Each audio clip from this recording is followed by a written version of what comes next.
தஞ்சாவூர் மாவட்டம் பாபநாசம் அருகே பசுபதி கோவில் கிராமத்தில் அமைந்துள்ள வெள்ளை விநாயகர் மகா காளியம்மன் கோவிலில் மண்டல அபிஷேக விழா வெகு விமரிசையாக நடைபெற்றது.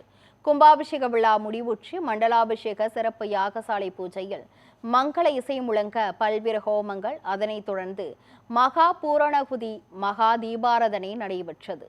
அதனைத் தொடர்ந்து சிவாச்சாரியார்கள் வேத மந்திரங்கள் முழங்க யாகசாலையில் இருந்து புனித நீர் கலசங்களுடன் கோவிலை சுற்றி வலம் வந்து வெள்ளை விநாயகருக்கு அபிஷேகம் நடைபெற்றது.